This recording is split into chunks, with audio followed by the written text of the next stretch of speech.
also televised and will be accessible on the website of the House of Commons. Some witnesses may speak in the official language of their choice. Interpretation services are available for this meeting. You have the choice at the bottom of your screen of either floor, English, or French. Before speaking, please wait until I recognize you by name. If you are participating by video conference, please click on the microphone icon to unmute yourself.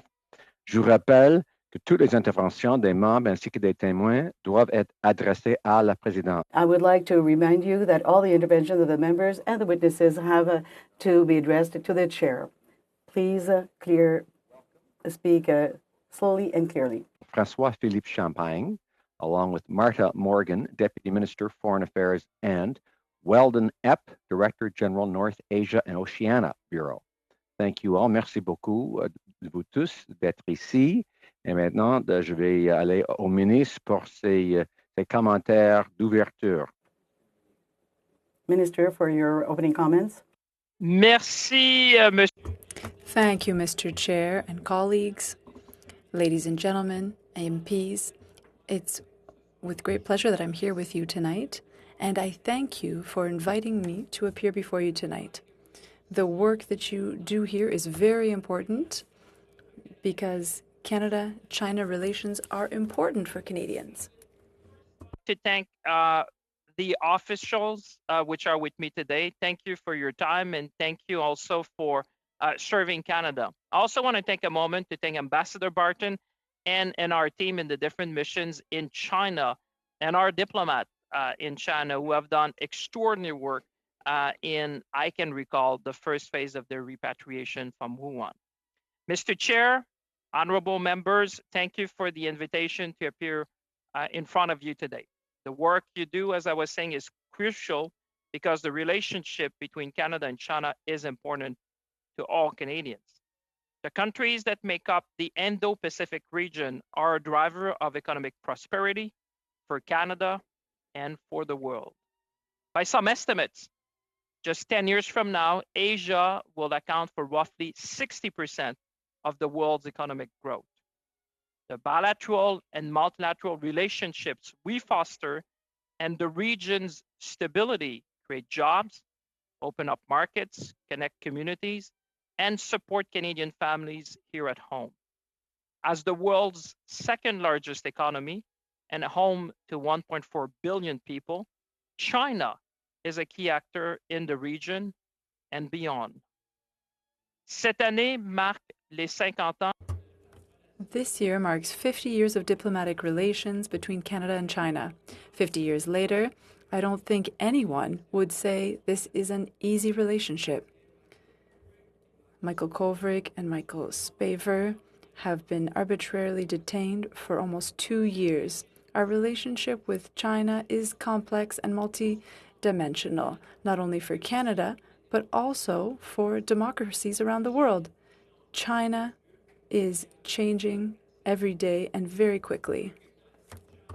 Growing influence on the world stage as a global hub for manufacturing, trade, and lending, and the single largest trading nation in the world. It is the first trading partner for an astonishing 124 countries. It is the first trading partner in Africa, second in Latin America, and it is also an important trading partner for Canada for both exports and imports.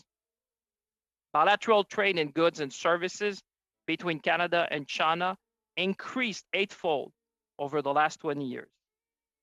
In addition, China can be a key player on the world stage in the fight against climate change, COVID-19, or to ensure the stability of financial markets and global economic development. With significant assistance funding in Africa and Latin America, it gives China growing clout in the developing world.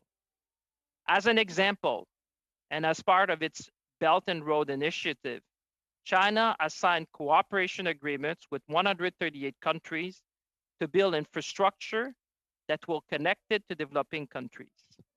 China's banks have already provided loans worth over 461 billion, raising many concerns over debt sustainability, transparency, and international standards on labor and the environment. China's ambition even reaches the Arctic region, where it aims to develop shipping lanes, calling it the Polar Silk Road. This is a new reality that we need to take into account and thus engage with China with eyes wide open, as I said on a number of occasions. The China of 2020 is not the China of 2015 or even the China of 2018. It has brought with it troubling threats to human rights. The long-standing agreements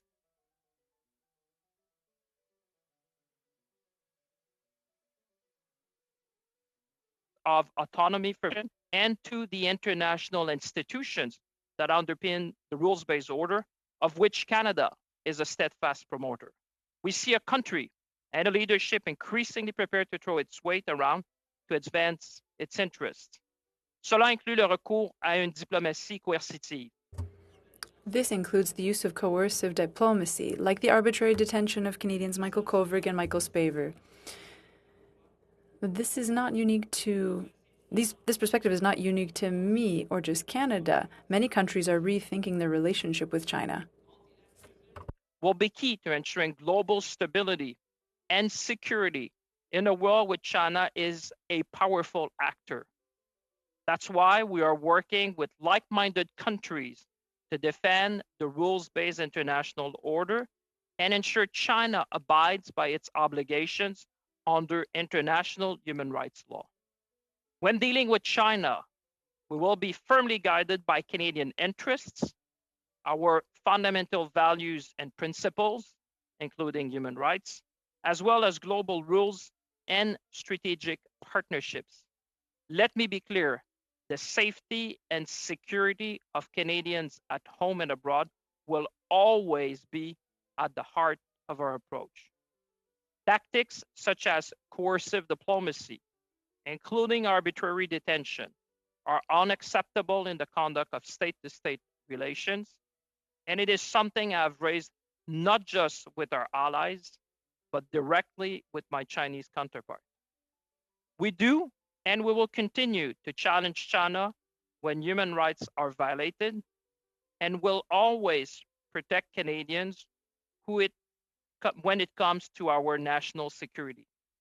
Compete with our innovative businesses and abundant resources that allow us to do so, and cooperate on global challenges like climate change, because there is no easy path forward without China.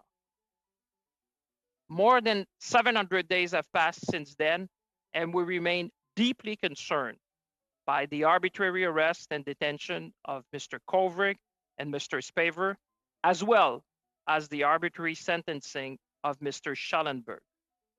We continue to call for the immediate release of Mr. Kovrig and Mr. Spavor, and for clemency for Mr. Schellenberg, as we do for all Canadians facing the death penalty.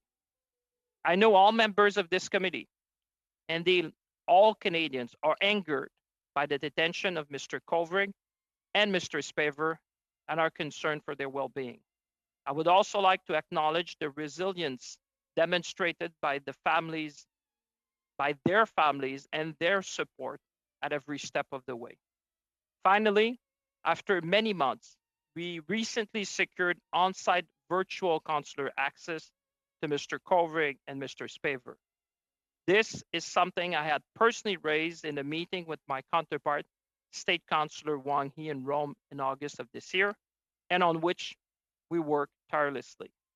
Since October, Ambassador Barton has, on 2 occasions, traveled to the prisons in which they are being held to lead virtual on-site visits to personally confirm the health and well-being of these 2 Canadians while they remain unjustly detained.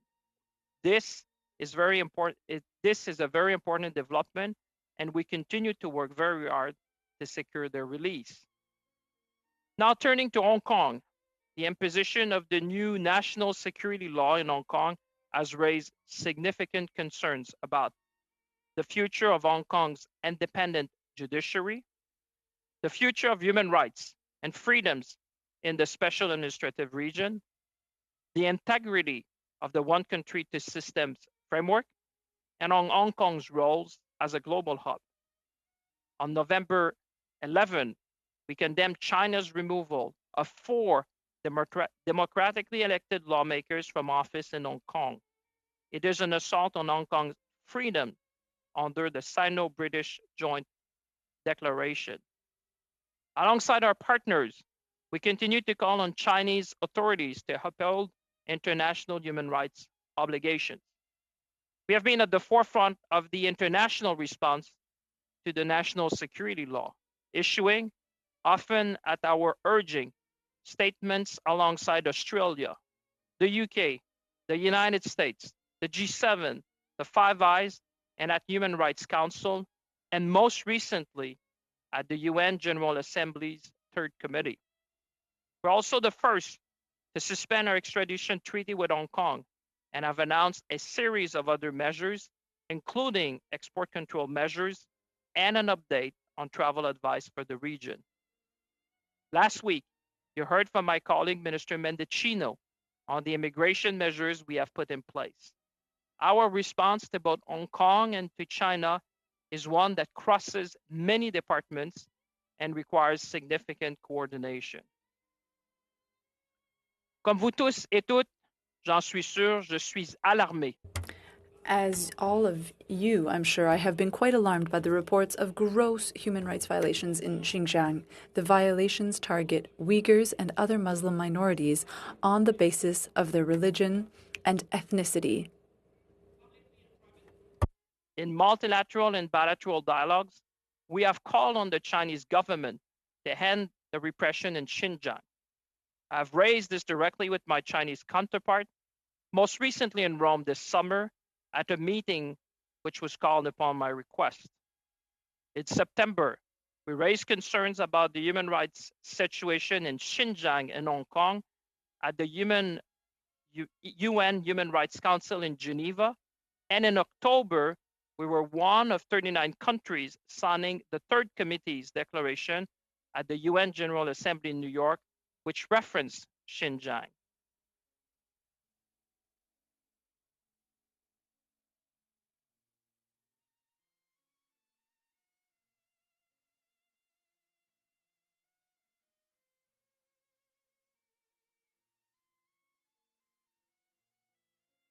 You appear to have a technical Commissioner problem.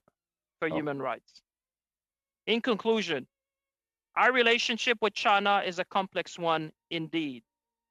It is absolutely imperative that advanced democracies like Canada and our like-minded partners work together to protect the international rules that have ensured stability and prosperity for decades.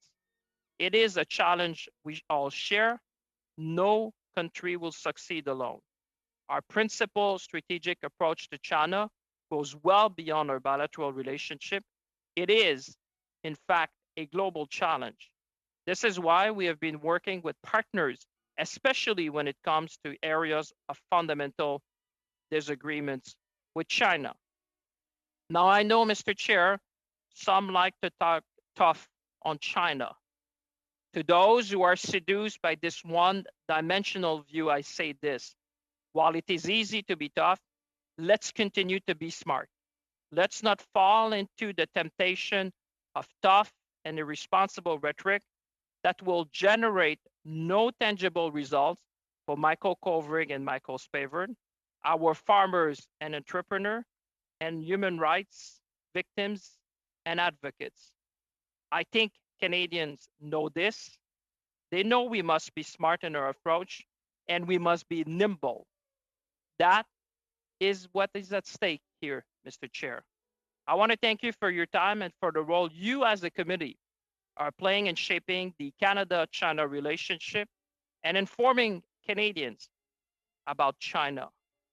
And as we discuss this tonight, I invite you to take a broader and longer view on the Canada-China relationship. I am here to hear your ideas and engage in a constructive dialogue with you about one of the most important geostrategic issues of our time. It is a feature of an open and successful country that we have these discussions. Avec ça, Monsieur le Président, ça va me faire grand plaisir de... And now I'll be happy to take your questions. Thank you. Thank you very much, Mr. Minister. Just a round of questions with Mr. Chong for 6 minutes. Mr. Chong, please. Point d'ordre, Monsieur le Président. Point d'ordre. Okay, point d'ordre. C'était Point of order. Who was that? Mr. Bergeron. Yes, go ahead. Mr. Chair, we missed a portion of the minister's speech. Without making him start all over, could we at least make sure we get a copy in English and in French of his speech? That way, at least after the meeting, we can know that we got all of the content. Mr. Minister, is that possible? Well, I would like to, Mr. Chair, but as you know, Mr. Chair, it's rare that I read out a speech, but I had a lot of personal notes, but I could surely find a way to add all of those in. Otherwise, I can start again. If Mr. Bergeron would like. But I will comply with whatever you decide. I don't think the MPs would allow you to start again, especially Mr. Harris, who's in Newfoundland, Labrador, and he's even in a later time zone than us. So if it's possible to get that later, that would be very much appreciated. Mr. Chong for 6 minutes. Thank you, Mr. Chair. Thank you, Minister, for appearing and for your opening remarks. Minister, the government's indicated for some time that a new framework on China is coming this fall, which ends on December 21st. Can you tell us exactly when the new framework will be released? Well, what I said, thank you, Mr. Chair, for the question. What I said is that, the situation in China is evolving. China of 2020 is not China of 2016, and that our foreign policy needs to evolve with an evolving China. What I said is that our policy will be based on three key principles.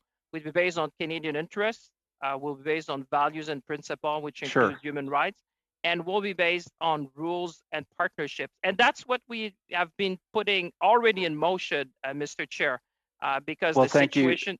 Thank you, Minister, for that. But do you have any time frame for us in the next 4 weeks?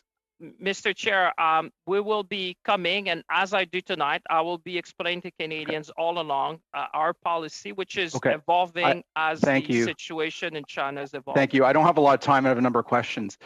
Minister, as you know, the House adopted a motion calling on the government to make a decision on Huawei and to develop a robust plan to counter China's influence operations here in Canada by December the 18th. While the motion is not binding in a statutory sense of the word, it is binding in a if Canada is to uphold democratic norms.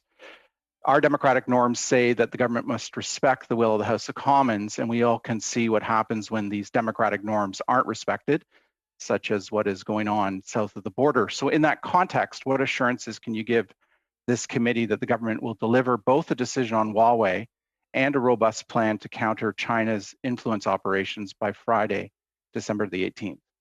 Well, as Mr. Chair, as my honorable colleague will remember, we even proposed an amendment during the debate because we agree with the principle, but there was an issue about delay. And I think Canadians who are watching tonight will understand that we cannot have the opposition fix an arbitrary delay.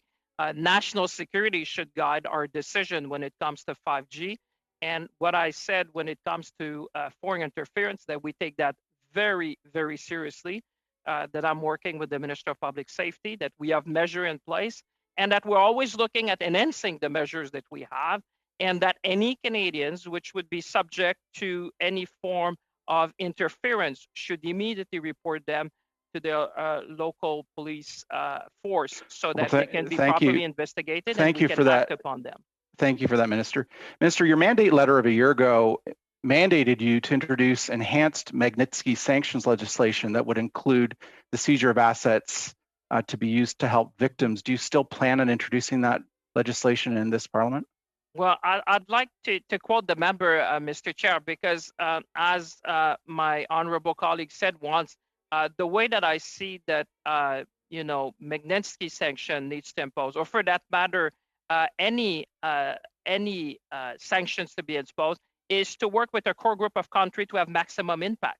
And I think that's something that I've even read the members said that the smart way to do that is to go along with a core group of countries to have maximum Minister, impact. And Minister, that's certainly what I believe. My question is, your mandate letter asked you to introduce enhanced legislation in the House of Commons to strengthen the legislative framework. Do you still plan on doing that? Do you plan on introducing new legislation on enhanced Magnitsky sanctions? Mr. Chair, I missed part of the question, but I think I understand enough to be able to provide elements of response to my honorable colleague. Like I said, Mr. Speaker, we have on the books a number of tools in our toolbox to impose sanctions. I'm always looking at ways that these sanctions could be deployed, but my firm belief is that the smart way to impose sanction is with our core group of countries to have maximum impact, as we've done, for example, in the case of Belarus. Minister, Michael Wernick, former clerk of the Privy Council, suggested last week the Canadian government consider organizing a boycott of the 2022 Beijing Winter Olympics. As the government comes forward with its new framework on China, will the consideration of a boycott be part of the government's new framework? Well, I think when it comes to sports and politics, Mr. Chair wants us to be careful. That's a decision for the Canadian Olympic Committee to make, and certainly we will look to see their decision when it comes to the Olympics in Beijing. Okay. Minister, Ambassador Ray last week at the United Nations said that the United Nations Human Rights Council should investigate China for gross human rights violation and possible genocide of the Uyghur people. Has your government taken any specific action to initiate this investigation at the United Nations? Well, we have taken a number of measures, as the honorable member will recall. Before that, I engaged with the High Representative for Human Rights at the United Nations, Michelle Bachelet, when we met in Europe. We had a discussion about the actions that the international community can be taking to have free and unfettered access to Xinjiang, to be able to investigate and report back to the international community. We are extremely concerned by the reports that we have seen. I have raised this issue both publicly and privately, and we have been taking action, Mr. Chair. I have done so directly with Madame Bachelet, and will continue to engage with the international community when it comes to making sure that China upholds its international human rights commitments. Thank you, Minister. Thank you. Thank you very much, sir. Mr. Chong. And now we will go on to Ms. Yip for 6 minutes. Ms. Yip, please.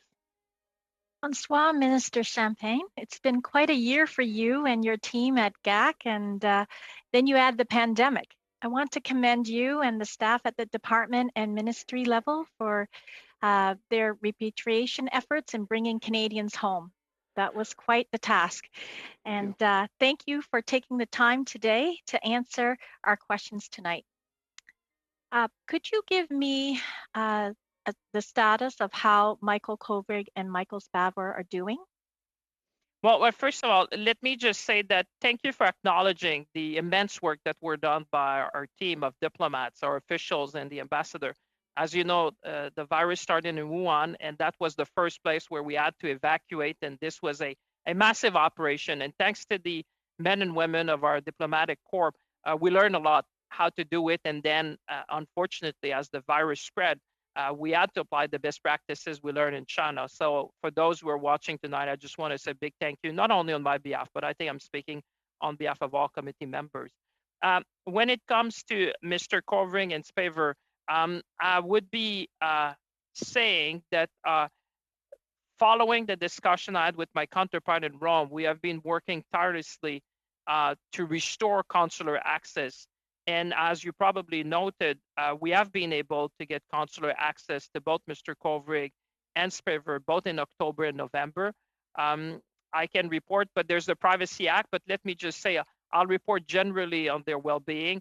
And the most important thing that Canadians need to hear tonight is that we will be pushing at every step of the way, first for their release, but also to get consular access on a monthly basis, as the agreement between Canada and China stipulates. One of my objective is always to call and demand that China respect its international obligations, and that's one of them. So we have been pushing with Ambassador Barton, with our officials and with the Prime Minister, everyone has been pushing all along to make sure that first we get both Michael Kovrig and Michael Spavor released, and then in the meantime, that we get proper consular access. Thank you. The Chinese ambassador in Canada warned that granting asylum to Hong Kong protesters could put Canadians in danger. This can be understood to be a threat. Do you see that statement as a threat? Well, I thought it was totally inappropriate and unacceptable. And I've said that in no uncertain terms. And I've even asked our officials to call the ambassador for consultation, which we did, to convey that message. I mean, the key message here is that what we're saying is that this type of coercive diplomacy is not just unacceptable, but it's not conducive for China to achieve its own objectives. There are norms in international diplomatic relations, and we will always stand up and speak up to make sure that we protect and we defend the interests of Canadians. And in this case, I spoke publicly the same day, I think it was the same evening, to say that this was unacceptable, and we convey that message to the ambassador. Can you expand on how Canada can uphold its values and interests in the face of coercive diplomacy? Well, I think that's a very good question, and thank you. I think one of the best way, and I said it a bit in my opening remark, is that liberal democracies in the world need to stand up and speak up together. As many have said, Canada has been issuing a number of statements. Sometimes we did it with our partners in the United Kingdom, sometimes with the United States, sometimes we did it with the Five Eyes. At other occasions, we did it with the G7. I think that there's a need for countries to engage with each other. These liberal democracies, though, to believe in the values and principle of democracy, of free speech, of freedom of religion, of human rights, to speak up as one. And that's what Canada has been fostering. In many occasions, Canada was there to help make sure that we would speak with one voice, and we will continue, because we all know that human rights is one of the core principles of our foreign policy. As the situation in Hong Kong continues to deteriorate, many Canadians here in Canada are rightfully concerned for the safety of their friends and family. Given the long reach of the national security law, should the Chinese community in Canada feel unsafe? Well, I think what we have heard over the last few weeks. I'm sorry, I can't hear you.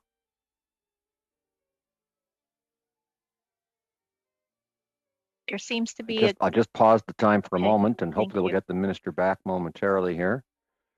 I know. Oh, there he is. Okay. Sorry, Minister, you were frozen for a moment. Please go ahead. Can you hear me now? Yes. Yeah. So what I was saying, I think, was that any Canadians who is watching tonight who feels either any form of intimidation or threat should really report these incidents to their local police force, because we want to investigate, and we will prosecute to make sure that anyone who's engaging in that is facing the law in Canada.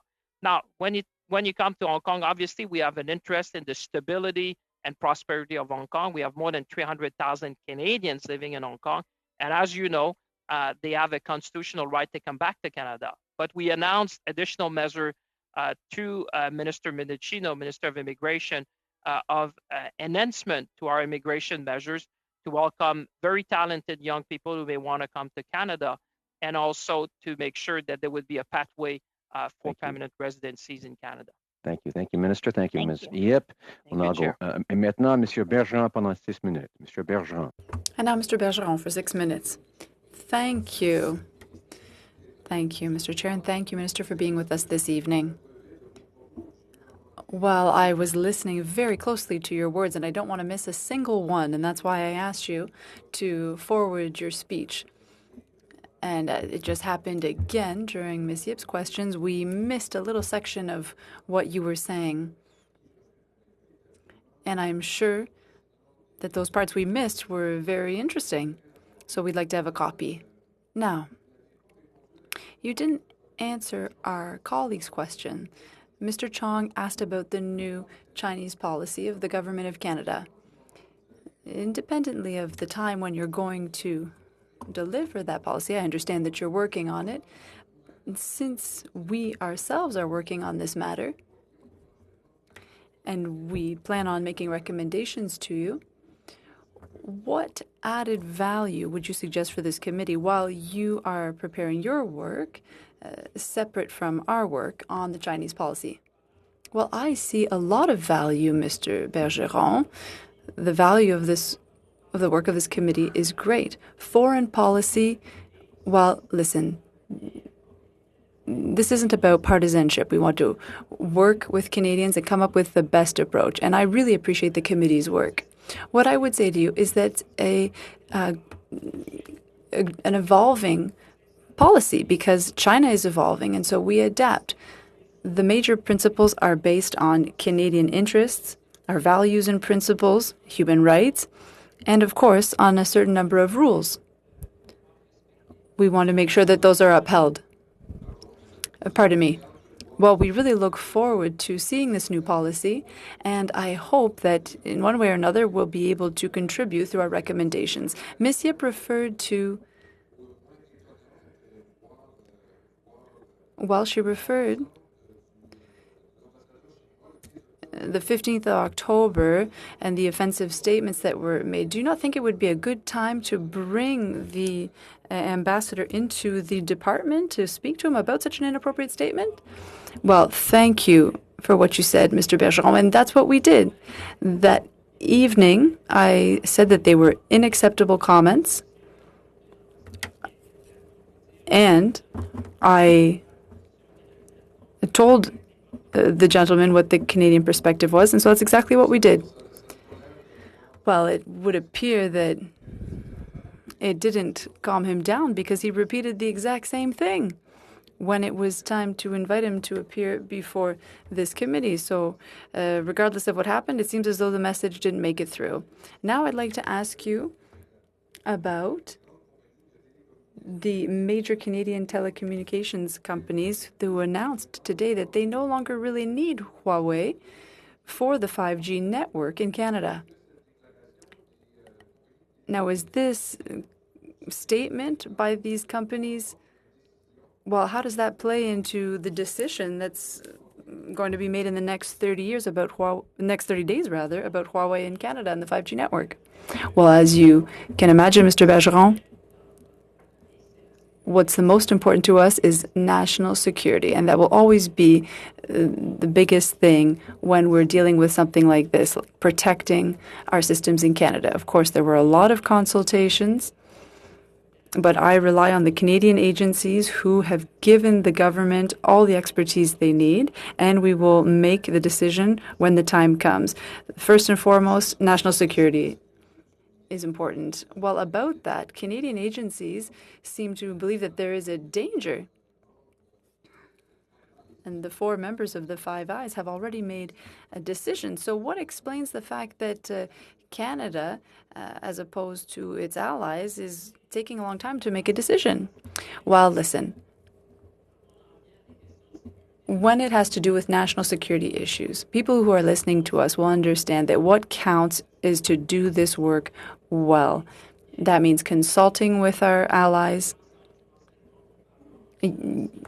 using all the intelligence we have. We know that 5G is going to mean a lot of new possibilities, and the decision is very important for the Government of Canada. And I think people at home will understand that first and foremost, we have to make sure that we took everything into account and that national security is the most important thing. And then when the time comes, we'll make a decision. Well, in fact, the time has come because the Canadian agencies have their opinions and they've already spoke on this. And the 4 other members of the Five Eyes have also given their stance. So we still don't understand what explains this slow response from the Government of Canada. But since we're talking about security, you mentioned in your speech, well, you talked about the new Silk Road in the north.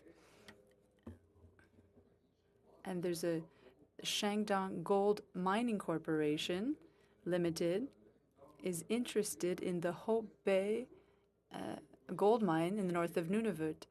Do you see this interest as being a geostrategic interest by this Chinese company and the Chinese authorities themselves?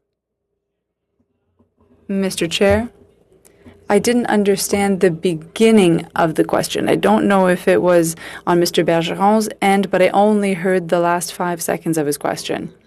So if I may, Mr. Chair, given this technical problem, I'll repeat. I was saying that since we're talking about security, and you mentioned in your speech, Minister, that there was this new Silk Road in the north, and we see that the Shandong Gold Mining Corporated Limited has been showing a lot of interest for the gold mine in Hope Bay in the west of Nunavut.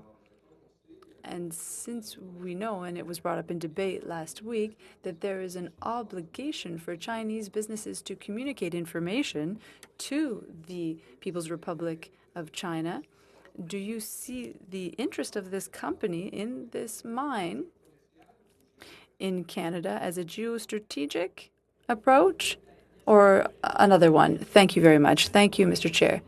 Thank you for this question. We'll have an opportunity to study that issue, Mr. Bergeron, because when we talk about foreign investment, you know that according to the Canada Investment Act, there's an entire process in place to ensure that all national security issues are taken into account. So that will allow us to look at this in the event that there's an investment like that in Canada. Thank you very much. Thank you, Minister. Thank you, Mr. Bergeron. For 6 minutes. Mr. Harris, please. Thank you, Chair. Thank you, Mr. Minister, for joining us tonight and for your opening remarks, in which you said that the safety and security of Canadians at home and abroad was our highest priority, and I have to agree with that. And I want to ask you about Canada's response to foreign interference in Canada by China. Now, this happens to be the day on which the chair of the National Security and Intelligence Committee of Parliamentarians appeared before the Public Safety Committee. And Mr. McGuinty presented a report which essentially confirmed what we had heard in this committee from Canadians talking about intimidation and harassment and threats coming from the Chinese government agents in Canada. And the fact that they were getting nowhere, a run around from pillar to post, go to the RCMP, go to the local police, they send you to CSIS sends you to the RCMP, you don't hear back from them, a lack of coordination. And the report talks about a lack of coordination, about the RCMP being resources focused elsewhere. It talks about the need for reviewing legislation and upgrading legislation to fill in the gaps. It talks about a failure to have proper resources directed to this effort.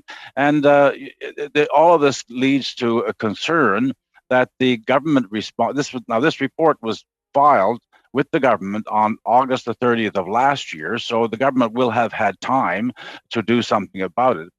So I want to ask the question from our debate last week in the House of Commons and the motion: does the government have a plan to actually fix those problems, focus on the proper response to foreign interference in Canada, particularly with respect to the Chinese Canadians or other foreign nationals in Canada?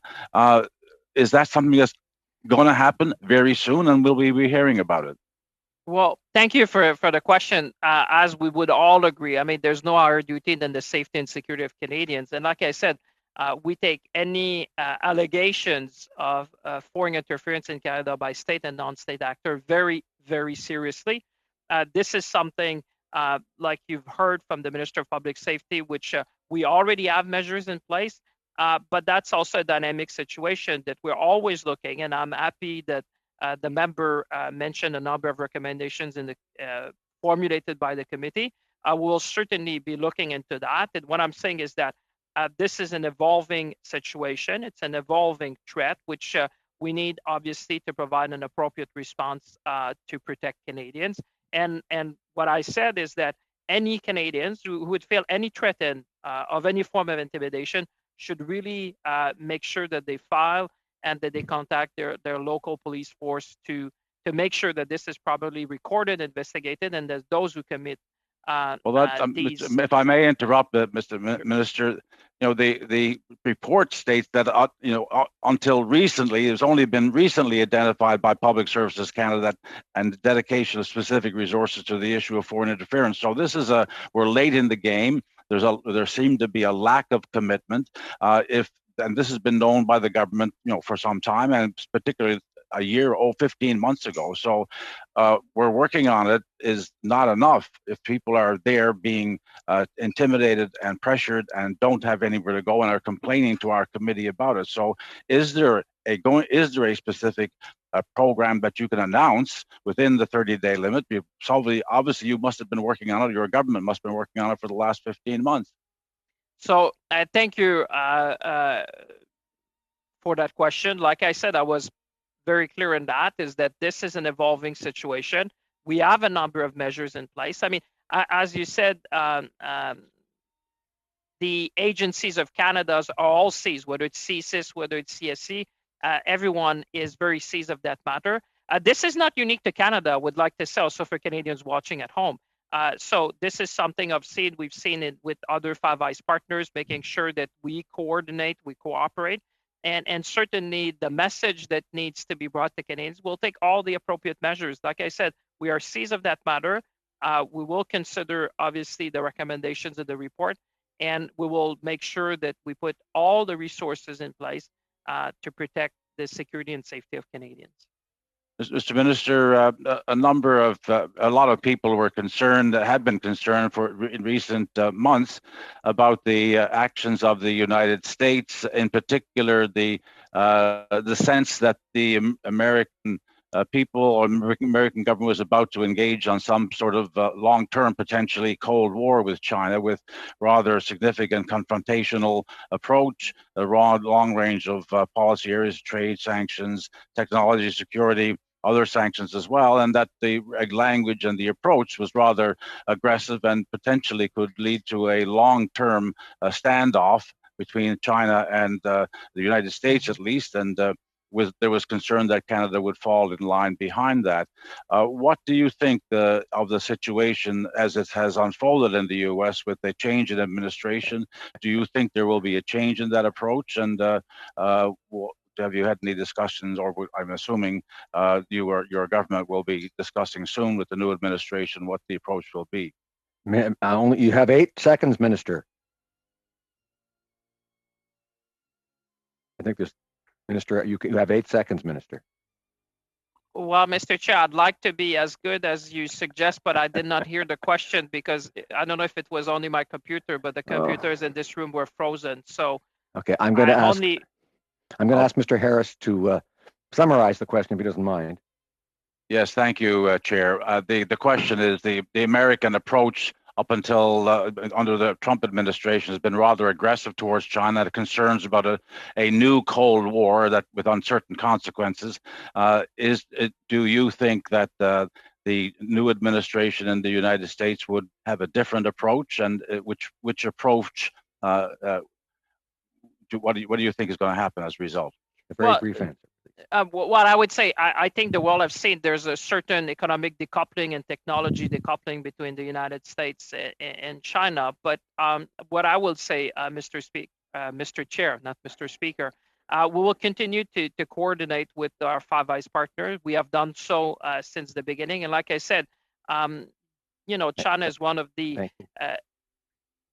I think we better stop. I think we're well over Mr. Harris's time. Sorry, Mr. Harris. And now we'll go on to the second round. And Mr. Chong, you have 5 minutes, please. Thank you, Mr. Chair. Minister, in your opening statement, you mentioned that China's banks' loans raise concerns about debt sustainability. Others have used the term debt diplomacy. Part of the debt diplomacy or debt instruments that China is using to project its power strategically through Asia, Indo-Pacific is the China-led Asian Infrastructure Investment Bank. It's an instrumental part of their strategy in the region. It's something that the government of Canada has joined and contributed hundreds of millions of dollars to. Will the government withdraw from this strategic initiative in light of the government's reset on China relations?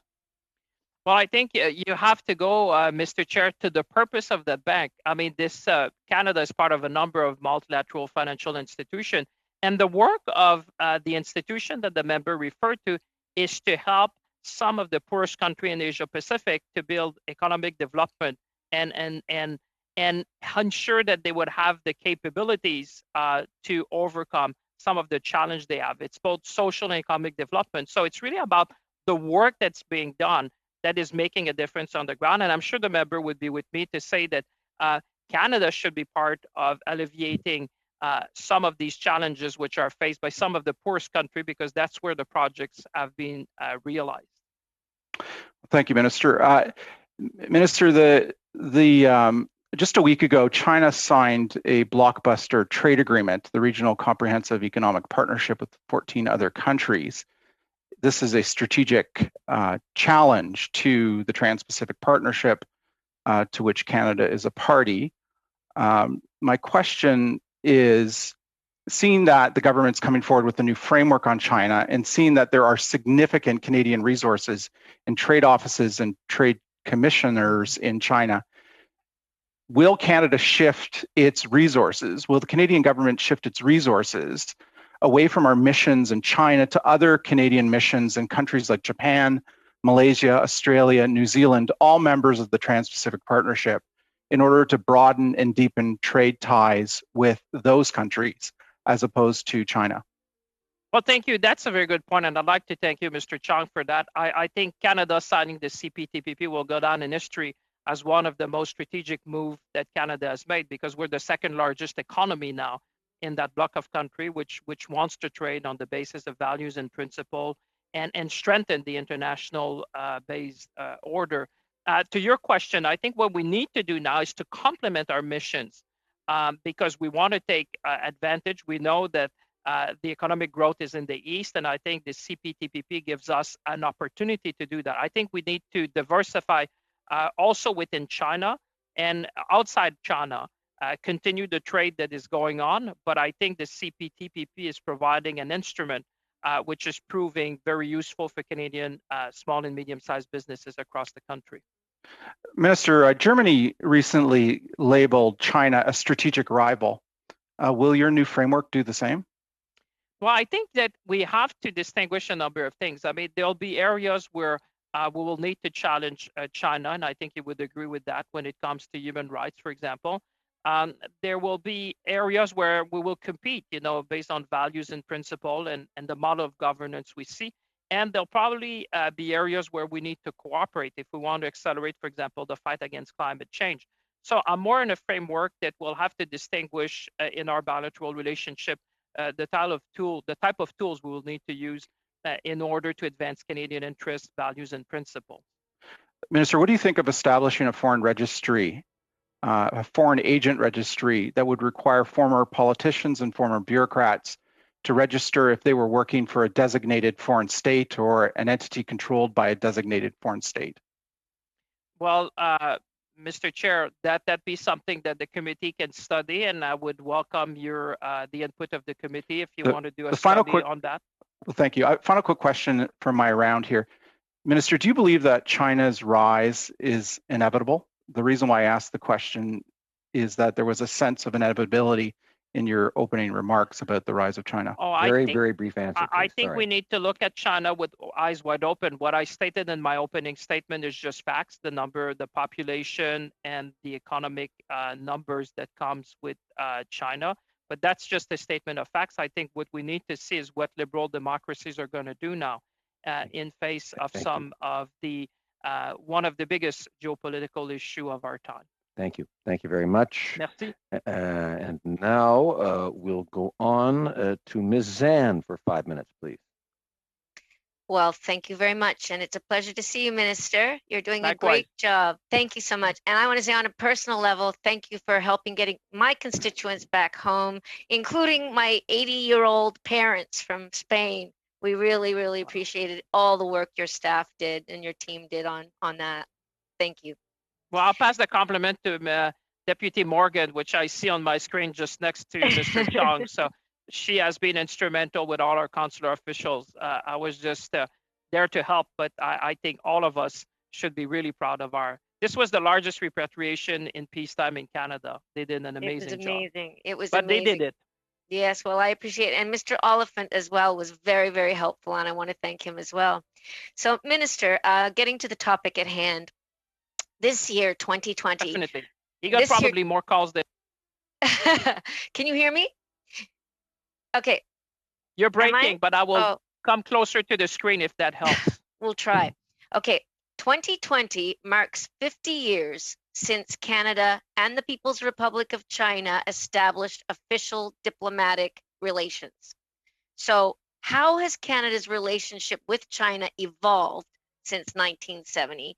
And what is your vision for a future bilateral relationship based on trust, mutual respect, and a plan to work together with better cultural and diplomatic ties and exchanges, and a clear plan to fight our mutual enemy, climate change, and create world peace? How do you propose we can get there? Well, I would have a lot to say, Mr. Chair. I don't know how much time I have, but certainly I don't think you need to go back to 1970s. I mean, like I was saying, and I think all members would recognize, China of 2016 is not China of 2020. China of 2018 is not China of 2020. And because in between, we had obviously the arbitrary detention of Michael Kovrig and Michael Spavor, and the arbitrary sentencing of Mr. Schellenberg. We had the case of the Uyghur, which came to the forefront of the international community. We also had, obviously, the imposition of a national security law in Hong Kong, which puts in question the one country to system and the freedom and liberties that have been enjoyed. So there's been a lot happening. But I think the role of this committee, and certainly my role, is to also look at China in the short, mid to long term. And I think when you're talking about international relations, you have to think certainly about the long term. This year was 50 years, as you mentioned. It's a sober moment because when you have two Canadians which have been arbitrarily detained for close to 2 years, the hearts and minds of Canadians is with them and their families, which have been struggling all that time. But at the same time, we need to think as well how we're going to engage with a country like China. And what I was trying to say at the beginning is that this challenge, to go back to Mr. Chong's question, is not unique to Canada. I must say this is a topic we're talking with all our like-minded about every meeting, how we're going to do that. You mentioned climate change. We mentioned a number of areas where we're going to either challenge, coexist, cooperate, and that is really the work that we need to do now. And I think many have said that the best way to address this geopolitical issue of our time is to work with like-minded, and that's what you've seen Canada doing. You've seen many of our statements have been with our allies in Europe, the United States, the UK, Australia, New Zealand, because one thing that Canadians at home needs to really get, this is not unique to Canada. And I've often said that Michael Kovrig and Michael Spavor are not only two Canadians, they are two citizens of a liberal democracy. That's why this is not a bilateral issue, but it's a multilateral issue. Are we going to stand up for freedom and liberty and defend human rights together? That's really what we're talking about. So, and that's why I quoted some numbers, because obviously these numbers tell a story, but we need to act together to see how we're going to be able, as liberal democracies, to face some of these issues together. Thank you, Minister. Now, I know that when we look at most goods, these days, I mean, for the last 10 years or more, you see everything's pretty well made in China. And I have seen interviews with Chinese diplomats where they have said to their American counterparts who are angry about this, they say, well, listen, you taught us how to do it. You taught us how to take capitalism and spin it on its head and use it to our own benefit. So Thank you, Ms. Sapp. Sorry. Okay. Well, Can I just say a hopefully- word, Mr. Chair? Well, in look, response- we're gonna have to Please, get to the I- whole say a I'm sure we'll word, get another please. chance. I'm sure there'll be another opportunity. I think we can just get this on track again here and keep these within the times if we can that are allocated. So now, maintenant, c'est Monsieur Bergeron, 2 minutes 30 secondes. Now, Mr. Bergeron, 2 minutes and 30 seconds. Thank you, Mr. Chair. You mentioned it, Minister, in your opening statement. The government announced new measures to simplify things for advocates in Hong Kong who want to come to Canada. We had a chance to discuss with the minister on this, the Minister of Immigration. That was last week. And I think we'll probably have to go further than what was announced up until now. But there are certainly some positive things about what was announced. Am I right in understanding that essentially if a person participated in a pro-democracy event and under the law there was accused of a crime, that it should not be retained, even though there's an equivalent in criminal law in Canada, it should not be used as an argument to refuse that person access to Canada. That's also what I understand, Mr. Bergeron. So I'm going to go a little further with the same question. If a participant in a democracy event or protest and is accused of participating in this event, if that can't be used against him when applying to come to Canada, then why is that same thing being used against a democratically elected person who was part of an event in their country and then is accused of doing something wrong and therefore being refused to come to Canada? So how can one understand this two-tiered system between measures that were adopted for pro-democracy protesters in Hong Kong and the former Catalan president? I'm sorry, I didn't understand the question. I only heard the first 5 seconds of Mr. Bergeron's question. Mr. Bergeron, I'll let you start again in the hopes that it will work. Okay, I'll try to be brief, Mr. Chair. Why is there a two-tier system between pro-democracy protesters in Hong Kong and, for example, the Catalonian president whose only crime was to organize a pro-democracy event and for which he was accused of sedition? Well, it's not up to the Minister of Foreign Affairs to look at individual cases when testifying before this committee. But Mr. Bergeron's understanding is correct, and I think that also corresponds to the values and system that we've put in place here when welcoming refugees, and the additional measures are welcome. So in the case of Hong Kong, it's very clear Canada is welcoming, especially for we're talking about young people who want to come here, and we've also consulted with our partners, Five Eyes. So the measures we've put in place are complementary to the refugee measures we already have. And you know, Mr. Bergeron, we have one of the most enviable systems in place for welcoming refugees in Canada. Do I still have time, Mr. Chair? No, I'm sorry. No more time. Thank you very much for reminding me. 2.5 minutes, and then we'll go on to the second hour. Thank you, Chair. We'll be at Mr. Minister, you mentioned that you were working with allies and partners, and I agree with that approach. Obviously, we can't do it alone because we're not influential or big enough to do that without repercussions. But I want to know this. We always hear the same names, New Zealand, Australia, the Five Eyes. We had 11 countries, I think, spoke out publicly about the Michael Spavor and Michael Kovrig. where is the progress that we hope to see, and how do you plan to, how are we going to be successful in convincing China that it's in their best interest to change their ways on human rights, on Hong Kong, on other issues that are extremely important to Canada and to our future? Well, thank you. And that's a very, very important question, Mr. Chair.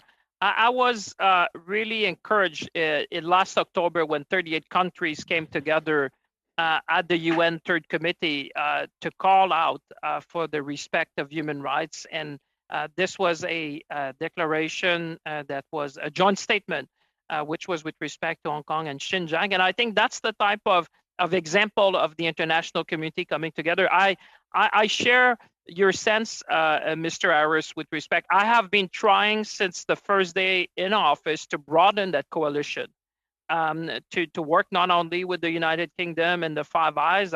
We've tried and we have succeeded on a number of occasions. I think the number of G7 statements you've seen on human rights is probably a record during the time we've been there. But I'm always trying to see how we can have a broader coalition, other countries. I'm talking to the EU countries. I'm talking to some other countries in Asia Pacific, which can add their voice to the work that we're doing to defend human rights, and also speak up on issue about Hong Kong, Xinjiang, or Tibet, for example. So speaking up, though, and I think everyone understands expressions of concern that are being made throughout, in various fora. But how do we get past that to seeing actual change? Well, I think actions, statements are good, but actions is even better. And that's why when I met with the UN High Representative for Human Rights, we talked about some measures that she could be taking. For example, when you talk about the reports, the alarming reports coming out from Xinjiang, and that when we call for an end to repression and the action that needs to be taken, obviously, to go there and be able to assess. And that's what we're calling, this is action. Thank you very much. Thank you, Mr. Harris. We're now 1 hour, a little more than an hour into the meeting, about an hour and 3 minutes. So I think we should go to the second hour list. Now, I just want to check with Mr. Chong because I have Mr. Williamson leading off the second hour, but you're going to lead off, Mr. Chong? Sure. Thank you very much. So, Mr. Chong, for 6 minutes. Just on a point of order, Yeah, Mr. Chair? Sorry, I will reset the time here. Mr. Oliphant, point of order. I'm wondering, we're halfway through the meeting. I don't want to miss anything, as I'm sure no one else does. And I have to go to the bathroom. And wouldn't mind could we suspend for 2 or 3 minutes, no longer, just so everyone. I may not be the only older gentleman. How about if we add those? We add 5 minutes to the end of the meeting and plan to end at about I guess it would be 8:30, 8:40. All right, and we can take that 3 and 4 minute break, and people can use the washroom. Is that all right? All right. Yeah. Okay, let's do that. Very good. Thank you. The meeting is suspended briefly.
Delaying our finish beyond 10 o'clock, but I know he's a good Newfoundlander and very hardy and can handle it. So over, I think we're going to Mr. Chong now for 6 minutes. Mr. Chong, please. Thank you, Mr. Chair. Minister, the government has implicitly acknowledged that its China policy isn't working. I think there's an implicit acknowledgement in that the government's changed its rhetoric on China beginning in October of this autumn, and it's acknowledged it in its decision to come forward with a new framework on China. In that context, will there be a formal release of this new framework before December 21st? Mr. Chair, I would disagree with the premise. I mean, every country, or let me say, our like-minded countries all have foreign policies which are evolving. And the reason is because China is evolving. You just need to go a couple of months back or a couple of years. And like I said, the China of 2020 is not the China of 2018. So all of the like-minded colleagues around the world, Mr. Chong, are all saying that you need an evolving policy when it comes to China. And you need to work with the international community. And that's exactly what we've been doing. Okay. And that's what we're going to be continuing to do. So will this new framework be formally released? Well, we will. I've already explained on many occasions, and I will continue to explain to Canadians at every opportunity the principles, and I've outlined a number of them tonight. And we will continue. Are you indicating, Minister, that the framework's been completed and what you're telling us tonight is part of the new framework, or? Well, that's your not? inference. What I'm saying is that the policy when it comes, but Mr. Chong, what I'm saying is not unique to Canada. Just look at our European partners. Yeah, no. Everyone I understand that. Is evolving in light because, for example, the national security law in Hong Kong is something that happened. So Canada, like-minded, we're all evolving in light of that. We want to work together. We want to coordinate together, and I think that's in the interest of Canada. Yeah, I understand that, Minister, but we're all many of us are waiting with bated breath for this new framework. So we're wondering whether or not it's going to be formally released or not. But if you're not prepared to answer that, I respect that. Minister, as you know,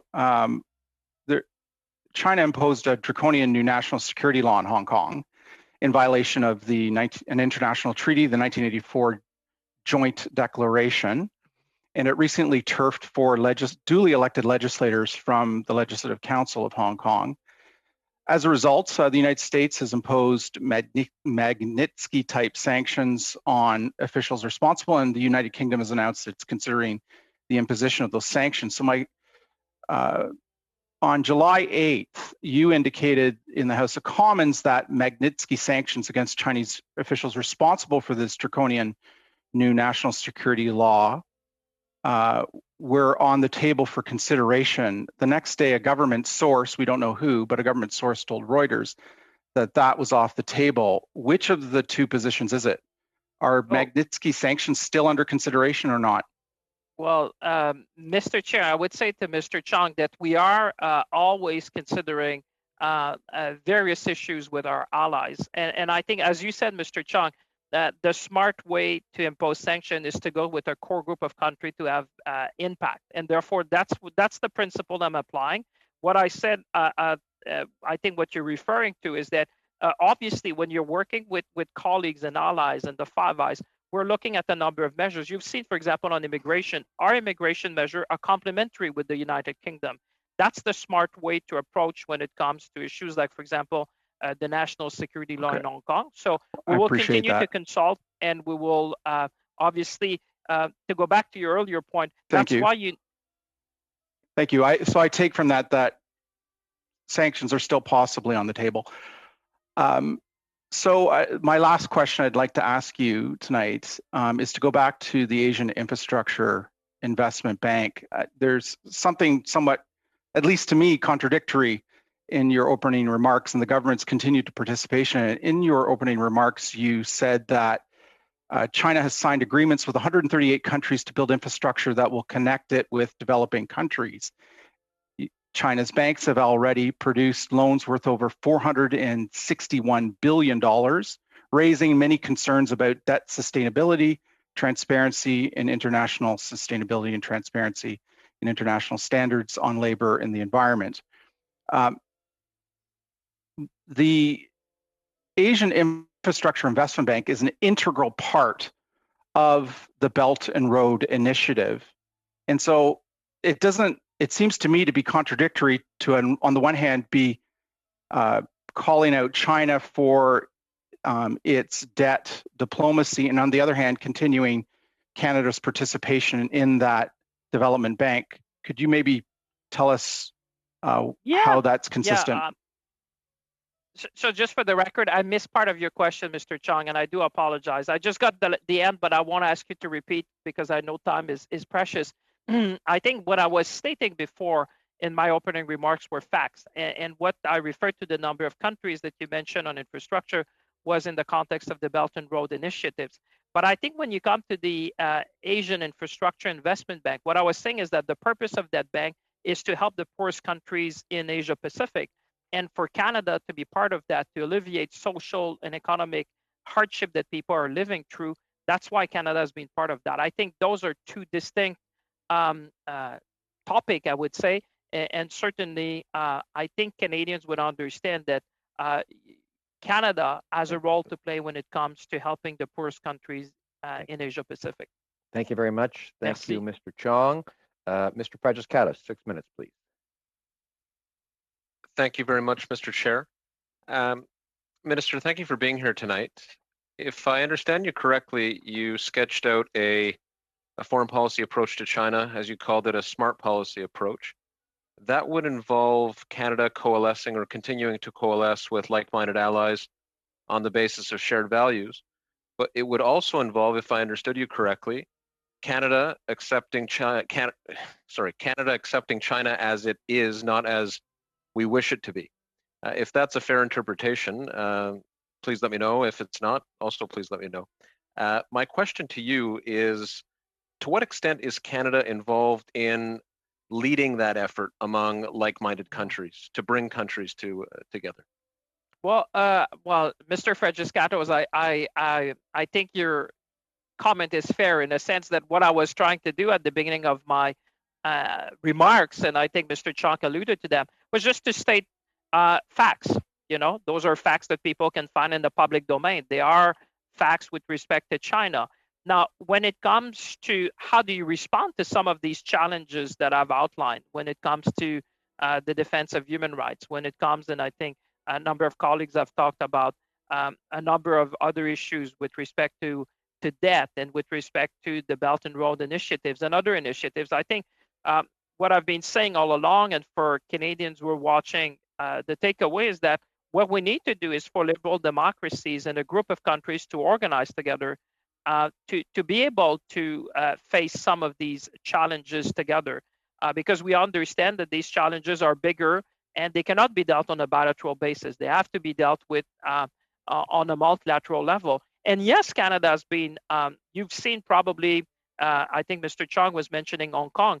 You've seen Canada was the first country in the world, not in the Five Eyes, in the world, to suspend the extradition treaty. And I wish colleagues would have the same opportunities to talk to my counterparts in the world, but many calls I received, they say, that's a very good idea. We're going to do it as well. And so this is what allies do together. We work together, we coordinate together. We did that on the immigration measure. We're doing that when it comes to the human rights issue that I'm sure is at the forefront of people's mind when it comes to Uyghur, when it comes to Hong Kong. I think the policy response is to work together And Canada has been at the center of these discussions to make sure that we can face some of these challenges together. Thank you very much. And the message to the 300,000 Canadians in Hong Kong, do you have a message for those folks? And Well, does Canada have an evacuation plan? We've been told as a committee that one has been worked on, but I wanted to ask you specifically as Minister, where the status of that plan might be, seeing as though Hong Kong remains tremendously unstable and could require evacuation. Well, obviously, they're welcome to come back home if they want. We're talking about Canadian citizens, which have a constitutional right to come back to Canada. And therefore, I think it is appropriate and prudent for our mission to prepare a number of contingency plans. And that's why I think we have been at the forefront of the response with the United Kingdom and other allies, because we have a vested interest in the stability and prosperity of Hong Kong. We all know that Hong Kong has become a global training center, a global financial center, but this was underpinned because people enjoy great freedom and liberties. And what we're saying to China, not only Canada, but a number of countries, that we're concerned. We're concerned that the imposition of national security law, the way it was done, is now eroding the very fundamental principles which have made Hong Kong what it is today. And so we will continue to play an active role when it comes to Hong Kong.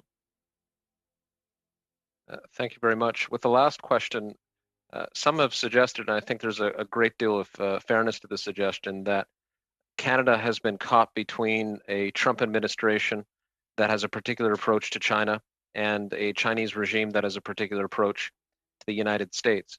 With the incoming Biden administration, do you see the potential opening of a new path in terms of in terms of U.S.-China relations that could ease pressures on the Canada-China relationship, certainly from the Canadian perspective? Well, my job is obviously to defend Canadian interests and to defend our interests at every opportunity. Certainly, we will be engaging, like we've done with the current administration. Let's be clear, we've been engaging with them to the Five Eyes Partnership on a number of initiatives. I am sure that we will continue to do so. But as Mr. Harris said before, I think also what we need to do is to broaden the core group of countries we're going to speak up on issues, and certainly Canada will continue to engage when it comes to issues regarding China. And like I said, in some places we'll challenge, in some other places, I think it would be in our best interest to cooperate. I can think of climate change where the easier path is obviously to engage China. And certainly we will be discussing with our partners and colleagues. I think that's the smart way to do foreign policy when it comes to facing some of these challenges with China.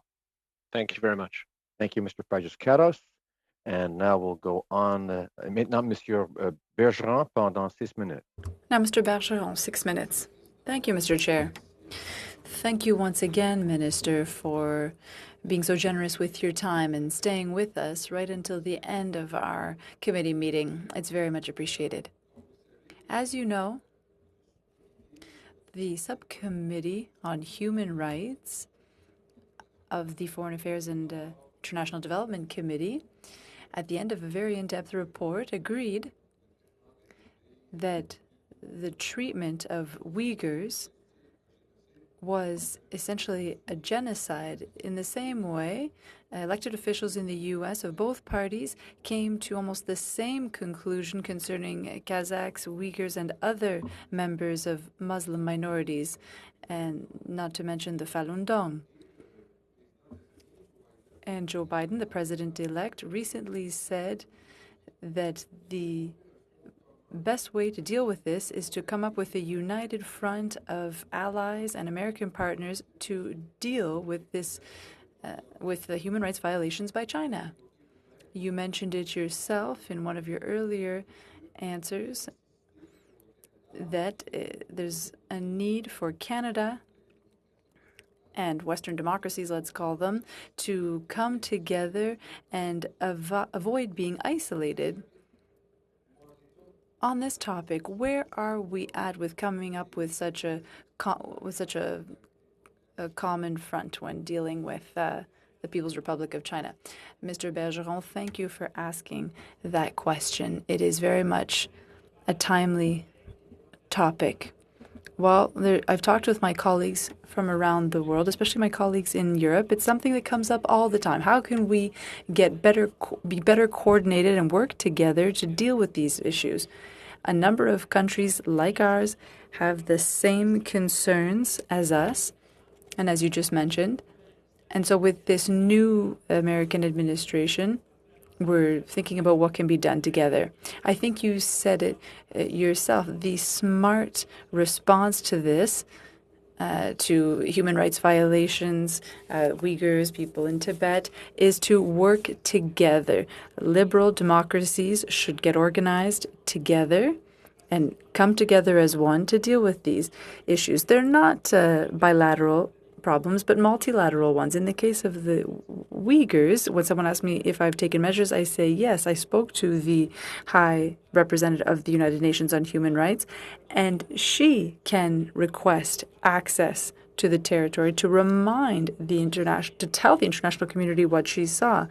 That's one example, and there was also a document signed by 38 countries at the third United Nations meeting in New York, and that's very encouraging because 38 countries spoke out in a joint declaration, and it was very revealing around the Uyghur situation and what's happening in Hong Kong. So the international community, well, in any case, liberal democracies who share the same values and principles, want to work together to tackle these issues. Well, it'll be interesting to see if the High Representative of United Nations is allowed to go to China to see what's happening there. And as we know, the UN Human Rights Committee is made up of a certain number of countries, and a few of them are not very exemplary when it comes to these matters. Mr. Harris spoke to you earlier, and you mentioned that some countries have taken a stance about Michael Kovrig and Michael Spavor. But has Canada done something similar with other countries that are in similar situations? For example, Sweden had one of its nationals detained arbitrarily by Chinese authorities. Did Canada stand up in that particular case for Sweden? If we want others to take a stance when our citizens are arbitrarily detained, I imagine that we'd have to do the same for the cases where our allies are concerned. You're very right, Mr. Bergeron. I can't speak to that specific case, but I can tell you that with our colleagues, while Canada plays an important role when it comes to initiatives on arbitrary detentions, and we'll have more to say on that soon. But yes, for me, that is a significant issue. And what I'd say, as you said, there is this impression that we have to do more to get better structured and better organized, and Canada is considering an initiative on that now. Well, when you say soon, I mean that's very interesting to me. Could you give us more details on that? Well, we're working on it. The matter of arbitrary detentions is something that's very worrisome for Canada, and among others. It's for both Michaels, but it's also a multilateral issue. We've made this a multilateral issue because that is how we were able to really highlight their cases. And Europe and elsewhere, they've been talking about the two Michaels, and it shows to what extent Canada has managed to bring that out into the open. Thank you very much, Mr. Bergeron. Thank you, Minister. For 6 minutes, Mr. Harris, please. Thank you, Chair. Mr. Minister, you alluded to, of course, the human rights situation and involving other countries, but we do know that China is very active at the United Nations in undermining with countries that are members of the United Nations and undermining our notion and our understanding of the rule of law, our understanding of human rights in the context, and making it very difficult for us to work with gaining other partners. So what I want to know is what steps or what measures is Canada taking to do something about that? And is there a coordinated response being planned or under active consideration at the United Nations to deal with that issue country by country if necessary, to change that view? We know that they have a lot of influence there in the United Nations, and Washington of late has been very reluctant to even support such an institution. Well, I think we should all be proud as parliamentarians that Ambassador Ray has been doing that. I think some of you would have seen his comment, defending our values and our governance model, because we've seen that during the pandemic, in many instances, not just with respect to a country, we've seen some authoritarian regime which have tried to undermine the democratic system. And therefore, I think when I said we will compete, I think that this is a place where, and I want to salute and to thank Ambassador Ray for the work that he's doing on behalf of all Canadians. We have seen him standing up, explaining that the governance model that we defend, the values and the I think you're frozen there. We heard him say the governance model, we defend the values. So that's where it stopped. When we get the minister back here, when he's unfrozen, we'll tell him that. Mr. Minister, we heard you say the governance model we adopt and the values, and then you froze. So if you could go on from there, if you don't mind. Okay, I'll try to be as eloquent as I was trying to be in the first place. But I was just saying that we have seen Ambassador Ray defending at the United Nations in New York the governance and the values and principles which are dear to Canadians and to Canada, and human rights, which are core principles. So when I was saying sometime that we will be competing, is I think that's a good example, and I think we should all be thankful to Ambassador Ray to have someone who's standing up, speaking up to defend our governance model at the United Nations.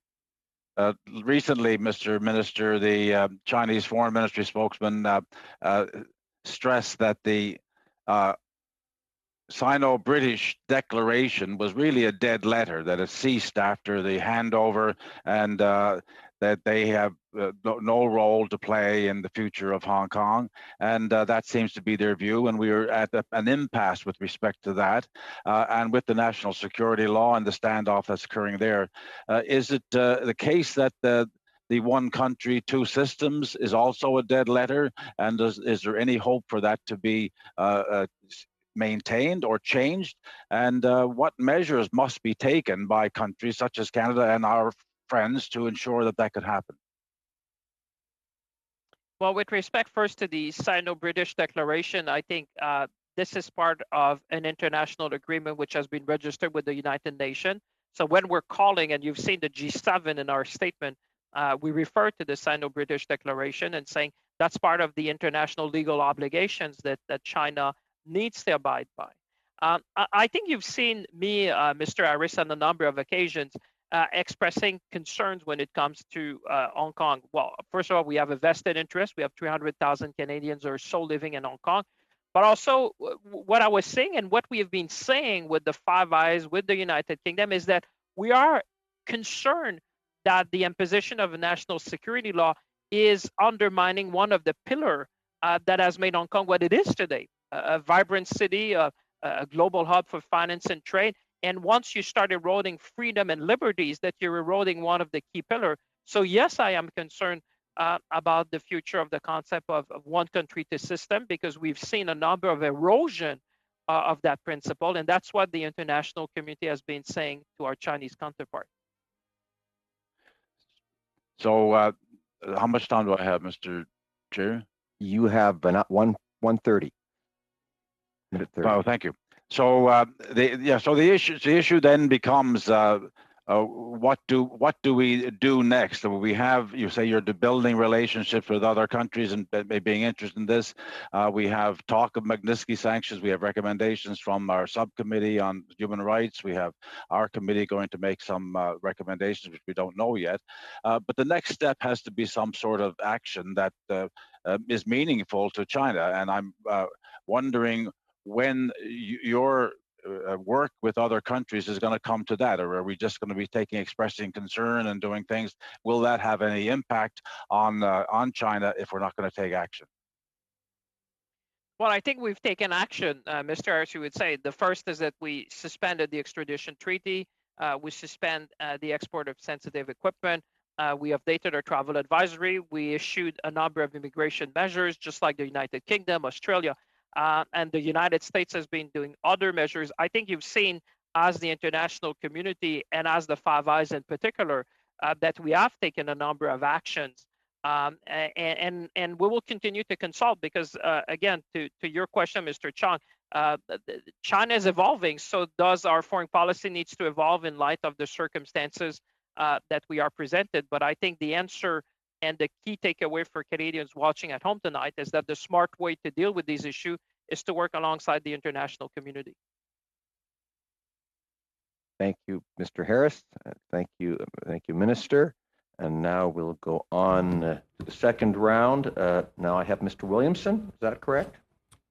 Yes, thank you, Mr. Chair. And Mr. Minister, it's good to see you this evening. Thank you for joining us. Thank you, sir. Are you worried that China doesn't take your government seriously?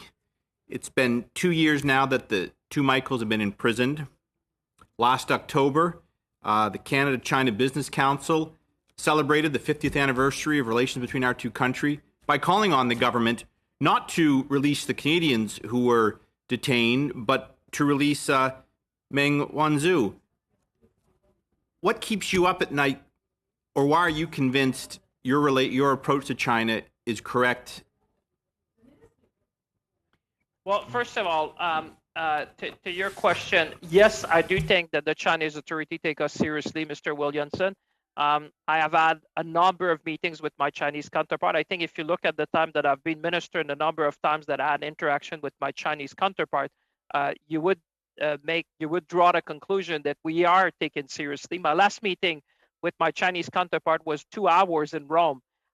By international standard, that's a long meeting. I can assure you, where we had a number of topics we discussed about human rights. But obviously, my top priorities is to bring Michael Kovrig and Michael Spavor home, to seek clemency for Mr. Schellenberg, to stand up for Canadian interests and values. Okay. Well, why your reluctance then? Oh, I think we've frozen here, Chairman. Could you just pause the clock till we get the minister back? Sorry, I paused. Colleagues have mentioned tonight. Minister, we were frozen for a moment there, so I'm going to, Mr. Williamson was about to ask another question, so I'll let him go on. Why your reluctance even on half measures? You kind of you dismissed outright, or you fobbed off Mr. Chong's question about a Foreign Agents Registry Act.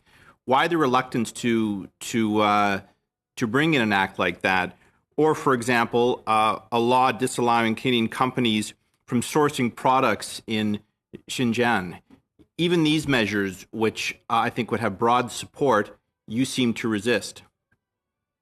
Oh, I don't think Canadians watching at home, Mr. Williamson, would see me resisting much tonight. What I'm saying is I'm willing to work with this committee. I've said that all along. I think you do important work. If Mr. Chong and the committee wants to do a study on the registry, we will certainly be taking a look at that. We have taken decisive measure. When I suspended the extradition treaty by Canada and Hong Kong, being the first country in the world, I think by international standard, people would say that's pretty decisive. But it's not produced results, though. It's a lot of meetings, a lot of talk. Let me ask you about your colleague John McKay, who in the House of Commons the other day pointed out there are 163 accredited diplomats in Canada from the People's Republic of China. The United States, by contrast, has 146, and the United Kingdom has 22. Now, given China's course of democracy, what even some Chinese embassy officials call wolf warrior diplomacy, does this concern you, the high number of Chinese diplomatic officials in Canada and the work that they are doing on behalf of their country? Well, what I'm concerned about, and I think not only me, Mr. Williamson, I think you are too, and member of this committee, is foreign interference by state and non-state actor. And that's why I've said that we are taking a number of measures and that we're always looking at measures. We're consulting with our Five Eyes. We're well aware of that. I trust in our intelligence agencies in Canada to make sure that they take all the necessary steps to protect the safety and security of Canadians. And I've invited Canadians to report to their local police authority any act of intimidation so that they can be properly investigated and prosecuted. Except the problem that we learned from immigration officials last week is that short of a criminal conviction, individuals that hold visas can actually be removed. But I'll come back to that later. As you know, Minister, Canadians expect their members of Parliament and ministers of the Crown to uphold the highest standards of ethics and accountability while in office. It is in that context that I ask these questions. It has come to my attention that you own shares of ImRevision, which were held in a blind trust. ImRevision produces and licenses technology used in cameras produced by Hikvision, which reports have said is supplying surveillance equipment used by China's state authorities in monitoring Uyghurs in the detention camps in Xinjiang and other gross human rights violations. It has also come to our attention that these shares were sold. Did you direct anyone or participate in any discussion concerning the sale of these shares? Brief answer, please. Mr. Chair, I do not own share in that company. But you did. I said I do not own share. The public record will state the record is clear, Mr. Chair. And I think this allegation is coming from a member like you, Mr. Williamson. I am surprised. The records speak for itself. I do not own share, and I'm not aware of the allegations that you're making. Thank you, Mr. Williamson. Maintenant, Monsieur Dubourg, pendant Now, Mr. Dubourg, for 5 minutes. Thank you very much, Mr. Chair. Good evening, Minister, and those accompanying you. I'd like to, first of all, join my colleagues in thanking you. Since the beginning of 2020, first with the situation in Iran, the plane crash, and then COVID, well, everything you've done to bring people home from cruise ships and so on, a big thank you to you and your team. The question I'd like to ask you now. While you've worked with the Minister of Immigration, Mr. Mendicino, he was there, and he presented a certain number of measures concerning workers and diplomats in Hong Kong.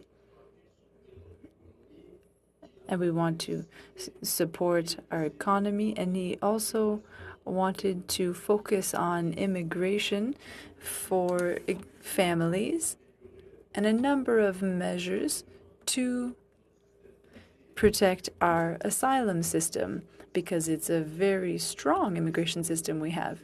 The question I have for you, are you aware of China's reaction to the announcement made by Mr. Mendicino? Do they consider those to be sanctions from us? Well, first, thank you for your kind words. Our officials have worked very hard. Many people have spent many hours to repatriate Canadians who are in distress. And I think this will go down in the history of the Department of Foreign Affairs as being a very significant moment. Well, I can only talk about Canada. We're taking measures that are necessary given the circumstances. The immigration measures announced were complementary to those announced by the UK and Australia. And I think it was the right thing to do. We took very specific measures dealing with students. You saw there were a lot of measures to attract that human capital who was interested in contributing to Canadian society. And you said it well. Our refugee and asylum system is very solid. So we have a lot of measures in place that are there to deal with the situation. And we'll continue making decisions that are in the interest of Canadians. And in Hong Kong, since we have 300,000 Canadians who live in Hong Kong by our estimates, well, it's in our interest to take appropriate measures for stability and prosperity. And for those who wish to come here, we want to give them that opportunity, and that's what Minister Mendicino announced last week. Thank you. Another question. You spoke about the complex bilateral situation with China. I know there are a number of things at stake. You talked about the Michaels and that it's a priority for you. But out of all of these interests, because we talk of trade interest and the security of diplomats and staff over there, the COVID situation, the 300,000 Canadians over there, and the questions around trade or climate, what keeps you up at night out of all of those issues? Well, Mr. Chair, I only heard the very tail end of that question, but I'll try to answer as best as I can. Well, what I'd say, Mr. Dubourg, what really concerns me is bringing back Michael Kovrig and Michael Spavor. I think that is the top priority. This is a concern for the Government of Canada and all parliamentarians because this arbitrary detainment angers all Canadians. Then, I would say, making sure that we're there on the international stage to uphold our values and principles. And it's important to take appropriate measures for security issues that were mentioned. So I would say that there's a lot of work to be done. What we're noticing in Canada is the same thing we're noticing in a number of liberal democracies. The geostrategic issues, questions of how to deal with Chinese issues, well, this is something that affects many, and so we have to work with other countries. For example, with climate change. Oh, thank you, Mr. Minister. Thank you very much. Thank you, Mr. Dubourg. And now, Mr. Bergeron. 1 minute, 30 seconds. Thank you, Mr. Chair. This should comfort you, Minister. You've received some nice praise around what was done over the past months concerning repatriating Canadians who were stuck abroad because of the pandemic. Well, earlier we talked about this. There's this bilateral aspect versus the multilateral aspect. What's been noticed is that the People's Republic of China isolates state governments one by one, and that allows it to have a significant impact on each of these governments. And it's also been noticed that the People's Republic of China is creating a web around the world and interacting with international organizations to deal with this multilateral aspect. So I think we have to think about that proactively to see what could be done so we could play a role in countering China's influence. Now, very quickly, Minister, the equivalent of the president of the Tibetan administration told us that there was a failure of the One Country, Two Systems program, and that could tell us what might happen in Taiwan. So what do you think of that logic that was presented to us by the representative of the Tibetan administration? Listen, Mr. Bergeron, the praise for the repatriation, well, I pass that on to the officials who deserve the credit for that work. Now, I wasn't there for that specific testimony, but I can answer generically. When I'm saying that we have to keep our eyes wide open when dealing with China, I think it corresponds to that. What we're asking is that China uphold its commitments, its international commitments. That's what we did with consular matters and with the Uyghurs, and it's what we're asking in the case of Tibet. And I am happy to tell you that our Ambassador Barton was able to make it to Tibet from October 26th to 30th. Whether it's Tibet or Hong Kong or other issues, we will continue working with the international community. You said it yourself, Mr. Bergeron, and you understand very well. this is not a bilateral issue. It's a multilateral issue. You talked about the presence of China in a number of international institutions. A number of colleagues around the world are talking about this to find out how we can promote key candidates in these international institutions. Thank you.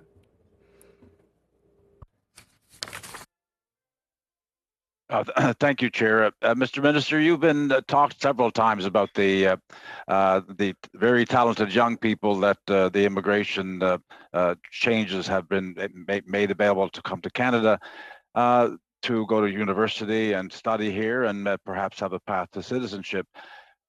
This has been criticized as being inadequate and perhaps elitist by allowing only post-secondary students who have the money to come to be a part of this, while people are calling for a lifeboat for individuals in Hong Kong who may be subject to persecution by the new security laws. What measures are available there for them who, the government has the means to arrange for people to be able to leave China if they wish to pursue that? What's going to be done to help them as well? Well, I would say, Mr. Irish, to those who say that, I would say that our measures are complementary to other measures that were adopted. When we came up with our body of measures on immigration, as you know, the Five Eyes had a number of measures that were put in place. I would say they are complementary. And that was really something that, as among the Five Eyes, we said we need to be complementary because, again, the response with respect to Hong Kong was that we have already a very robust asylum regime in Canada. But you have to get here. You have to get here to participate in that. And then I understand that if you're here, you can make your application, but getting here is the issue. And that was done before with China, and it could be done now, and ways of getting special visas or so people can actually leave the country. Well, as you know, people who have a Hong Kong passport can come and travel to Canada. They have to file the ETA to come to Canada. But the measures that we have announced last week were in addition to the body of measures that we already have to welcome people on our shore. And like I said, Mr. Harris, they were complementary to other measures. I think they were pretty smart, in fact, because we talked with our allies around the world and we said we should make sure that that we have a set of measures collectively that would deal with the issue that we're facing. And that's about cooperation, collaboration that I think many members are suggesting when it comes to dealing internationally, is to work with our closest allies. That's what we did. Yeah, well, where's the other half of that compliment for the young people that I'm talking about? Thank you very much, Mr. Harris. We'll now go on. We go on to Monsieur Paulus maintenant pendant 5 minutes. Mr. Paulus, 5 minutes. Thank you, Mr. Chair. First of all, hello, Minister. With all due respect, I was listening to your opening statement, and I agree with mostly of what you said about China 2020 is not the same China of 2015 and that we have to have our eyes open. But I must mention that I was disappointed with your approach concerning the leader of the Conservatives, Aaron O'Toole, and his position on China. For millions of Canadians,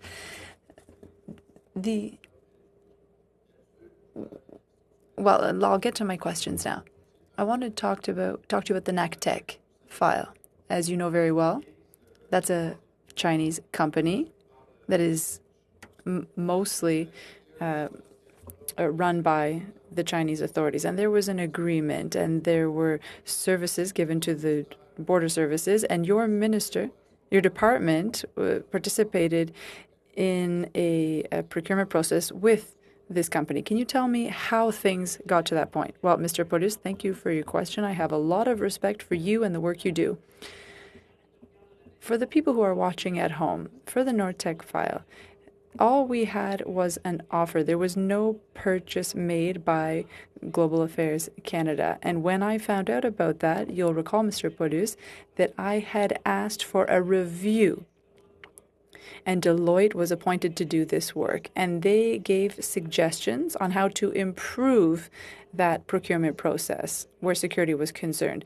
The idea was to make sure that security is very important for contracts, but you would agree with me that no purchase was made by Global Affairs Canada. It was an offer, not a contract. So if we're talking to people listening to us, well, if the opposition had not done its work, today we probably would have had their equipment in our embassies. But my point, Minister, is to understand that, well, last week I was at government operations and public services and members of your department were passing around the hot potato and saying it wasn't their fault. So I'd like to know, how is it that in 2020 the government of Canada is still doing business with China for the purchase of all security equipment that could have a computer impact or that has to do with cameras and that has an impact on national security, knowing that we can't trust China? Well, I share your concern on national security, Mr. Paulus, and that's why as soon as I found out about that situation, well, the study that was done by Deloitte, that will help us improve our procurement processes. I also talked to the minister in charge of public procurement. What you're mentioning is important to me. We have to make sure that all government processes, you mentioned a few aspects of it, the question of security, all of that has to be at the heart of this. And I think for the people who are listening to us at home, well, thanks to the study that was done by Deloitte, we're going to have even stronger systems, and security will be at the heart of our decisions around suppliers. And we're going to have pre-authorized individuals. Thank you, Minister. I think that's important because it's very urgent. I only have 1 minute and a half. We talked about Huawei today and 5G. On one hand, we understand that the government waited for the private company to withdraw from negotiations. But currently, I have a question. We were talking about the Silk Road and protecting the North and Arctic sovereignty. I know that Huawei is currently developing and authorized by your government a line of communications. It's not 5G, but it's a standard communications line. And the Huawei approach is to say, well, listen, we're going to help Indigenous communities in the north of Canada. Are you aware of this matter? And do you understand, once again, that this could have an impact on our security? Well, I understand, and I thank you for mentioning that today, Mr. Paulus. We are, of course, going to look at all security issues, given what you've mentioned, and we'll take into account what you've mentioned, and China. Now, a situation like this one, well, it's extra important to consider security issues.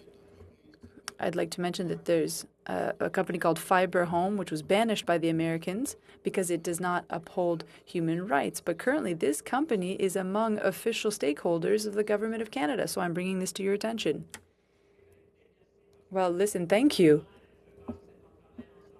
I think it's by working together and working with this, and I think that's what this committee does, that we will ensure follow-ups to make sure that security is at the forefront of these matters. Thank you very much, and thank you, Mr. Paulus. Mr. Oliphant, 5 minutes. Thank you, Mr. Chair, and thank you, Minister. It's unusual to have a minister for 2 full hours of a committee meeting, so it's very much appreciated. I want to begin where Ms. Zan left off, but take it a little different way. She was talking about looking at commercial goods and seeing so many manufactured in China. What China doesn't have, and if she had time, she might have gone there, is Nova Scotia lobster. What China doesn't have are BC cherries. What China doesn't have is Western Canadian canola or pork from a variety of places in Canada. And they're usually no friend of Liberals, but the Canada West Foundation recently talked about that agricultural importance. And so while the Conservatives have abandoned Western Canadian farmers in this discussion, I want to put that in because you importantly talked about the importance economically of China, but also the very difficult way they are not playing by the rules. They're bullying. They are abandoning the rules-based order. They're using hostage diplomacy. And so you've got a job of trying to help Canadian farmers, Canadian business, and stand up for Canadian values and human rights. Mr. DeBourg asked what kept you up at night. I'm sure that's part of it as well as the two Michaels, but wanted you to reflect on your job as a minister in doing that important work. I missed part of your question, but I'm sure it was a good question. As Parliamentary Secretary, you're doing outstanding work, and all the compliments that were with respect to repatriation, a good share of them should come back to you because you've been doing extraordinary work on behalf of Canadians. You're quite right. I mean, a part of my role also is to restore market access, whether it's about seafood, whether it's about canola, whether it's about pork. Actually, we've saw that's something that's not been mentioned already tonight, but we saw exports going up compared to 2019, about 4.2%, if I recall, on top of my head. So in fact, one of our job, not just my job, but I think the job of this committee, if you're going to look at the Canada-China relationship, you also have, as you said quite rightly, Mr. Oliphant, to look at also defending the interests of our fishers in the East Coast, of our farmers in the West, whether you are a pork producer, whether you're a seafood reseller, or whether you're a canola producer. Part of our job also, I would think, as parliamentarians, but this committee is also to look at how can we can restore market access, how can we diversify access within China as well, and work with our trade commissioner and work with our mission. And how can we diversify also outside of China? And I think Mr. Chong mentioned the CPTPP before. So you're quite right that our role when you talk about defending interest is also to defend the interest of our exporters, of our entrepreneurs, of our farmers and fishers. And that's obviously part of my work. I'm happy to go to Ms. Zan if she wants to finish my time, or maybe I'll continue on for a minute, because we'll probably get another round. I've got about a minute left. The second part of that issue was obviously our markets, but also the rules-based international order, and flaunting the rules, and engaging with the WTO, engaging with other like-mindeds. And you've mentioned a number of times about the importance of it. I just wanted you to talk a little bit more about Canada's role in trying to reestablish a rules-based order that we'll all play on a level playing field. Well, thank you very much for that question. And I think one of the best example and a lasting contribution of this government, and I will acknowledge in front of the committee that this was started before us, but the CPTPP, I think this is a prime example of Canada in Asia Pacific establishing a rule-based order when it comes to trade with principle. And that, in my view, is very important, and that is opening opportunities. Let's remind Canadians who are watching, because of now the CPTPP and the renewed NAFTA and CETA, Canada is the only country in the G7 which has a free trade agreement with all other G7 countries in the world. That gives preferential market access to about 1.2 billion consumers in the world. So I think that CPTPP is key in that rule-based international order when it comes to trade. And I think we should, as Canadians, be very proud that we're the second largest economy in that grouping of nations of the CPTPP. Thank you very much, Mr. Oliphant. Thank you, Minister. Now we'll go to Mr. Williamson for 5 minutes. Thank you. I didn't think I was going to get another opportunity. Minister, I'm going to go back and ask you about your interest in Immervision. You had listed in the public declaration an interest in this company, and then in October that interest was corrected or updated, I should say, to reflect the fact that something happened. There was a sale, you dissolved it. Could you tell me about that, please? And if you were involved in those discussions, and what was your interest? I would say the record speaks for itself. I'm not a shareholder of that company. Sir, that's not what I'm asking. Your own public declaration reports you had an interest in this company, and then in October it reports that you no longer. I'm not asking you currently. I can see that. I can read the public declaration, but you clearly had an interest. What was that interest, and what happened that you no longer have an interest in this company that is linked to a Chinese business that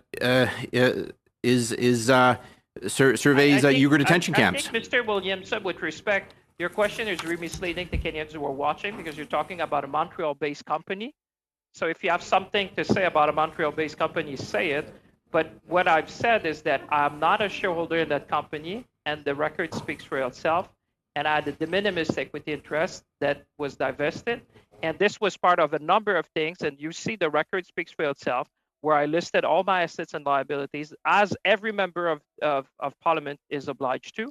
And the record speaks for itself. So you have the public record. You can. So you just said you divested your interest in that company. Were you involved with? Did you participate in that in those discussions, or did you direct someone to dissolve your interest in that company? I have no interest in that company. I'm not a shareholder of that company, and the record speaks for itself, Mr. Williamson. Were you once a shareholder? You can ask me the question as many times as you want. You will get. Well, I'll ask you a different question. Were you once a shareholder in that company? The record speaks for itself. So you were. So what happened between when you were and when you weren't? What's the records are mute on that, but you clearly had an interest, and now you don't. I'm just wondering if you participated in that change. Mr. Speaker, the record speaks for itself. As every other member of Parliament, we have to disclose our assets and liabilities, and that's what I do, and we expect every other members to do so. That's true, but you don't think the fact that you're the Foreign Affairs Minister, that you've already had an issue with a loan from a Chinese bank on a property overseas, and now this is another case where you've had a relationship with a company that had some sort of involvement with a Chinese-backed firm. I think, Mr. Williamson, what you're saying is completely misleading. Okay. The record speaks for itself, and just for the record, the loan was contracted 10 years ago, the ones you referred to, with a bank in London, in England. Just for the record, if you're going to be misleading, you should at least allow Canadians to have the facts. Then they can make their own. Well, sir, I'm trying to ask you about this one. I'm just showing you there's a pattern here. This is not the first time we've seen this from your reporting. So I'd like to talk about this particular case. I can see a pattern in your questioning as well, and I'm not sure that this is appropriate in front of a committee like that, where we should be talking. Mr. Chair, can I just? I'll move on. Can I just ask how much time do I have?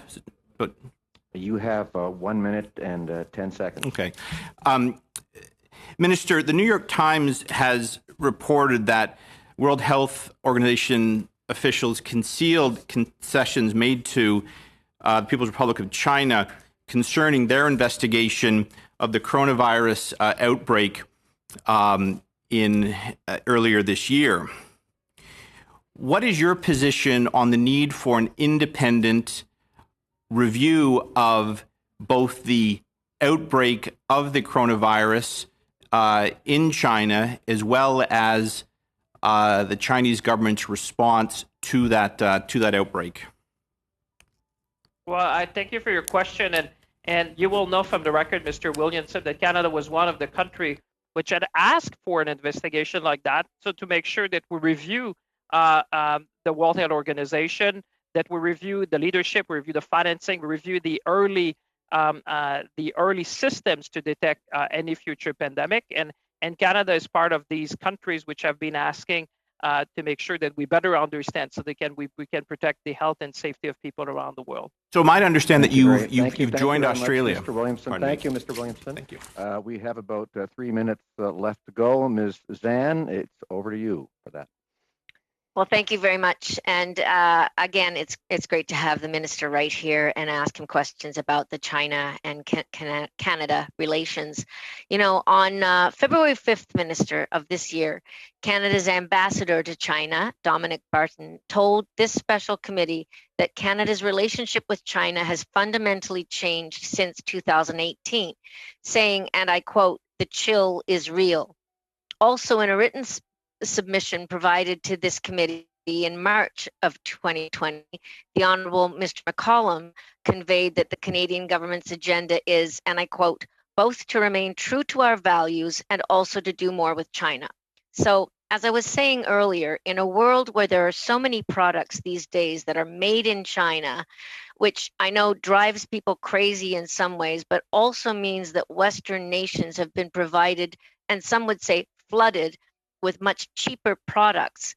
How do you propose Canada balances the commercial, technical, academic, cultural, and people-to-people ties with the People's Republic, while at the same time effectively addressing our serious concerns about China's human rights record, particularly when it comes to the very disturbing reports about the Uyghur and Tibetan people and the eroding rights of Hong Kong citizens?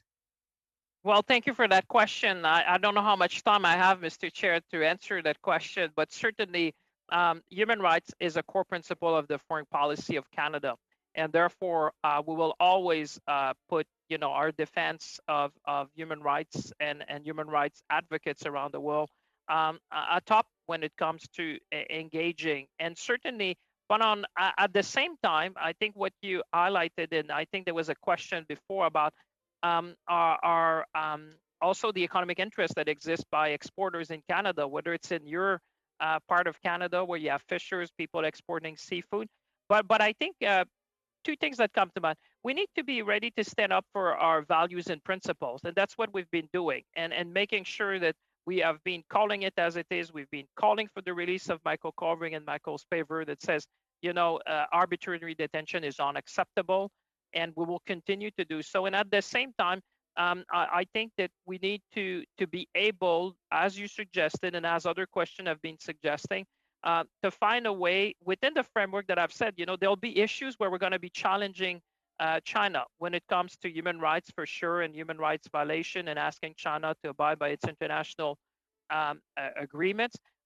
There will be times where we will compete, and so there was some question whether it's about our governance model and our values, but there'll be time where we might need to cooperate on climate change, for example, and in some places, for example, with respect to the export of products, helping also our fishers and our farmers across Canada to be able to diversify within China and outside China. And I think the CPTPP provides great opportunities for that. Thank you very much. Merci beaucoup, Monsieur le Ministre. Merci, Madame Zan. Thank you all, colleagues. Before we go, let me put it this way, you've all received the subcommittee report, the draft or the report of the subcommittee. If there are no objections to it, then it will be I would propose be adopted. If there are objections, we could discuss them in the half hour after our hour and a half meeting tomorrow, if that. So are there any objections to the subcommittee report? Seeing none, I'll consider it adopted then. Okay, thank you very much, colleagues. Merci encore, Monsieur le Ministre. By the way, I should say that I was once a minister, as you may recall, a long time ago, and I always look forward to appearances at committee, but I didn't mind the fact that mine were only an hour each time. So thank you so much. Well, Mr. Speaker. Sorry, Mr. Chair, point of order. I was just trying to get my thing unstuck here. With respect to the subcommittee report, I wanted to propose a slight adjustment to it, and that is that we allow the ambassador to speak to give a broader update than just on the situation in Tibet. We want to hear about his update, and I know you had proceeded to declare it adopted, but I was trying to get in. Well, we can have that discussion in that case tomorrow after during the period after the. Okay, sounds great. I just wanted to preserve the opportunity to have that discussion. I appreciate it. Thank you. Thank you very much. The meeting is adjourned. Merci. Bonne soirée à tout le monde. Merci. Bonsoir. Merci.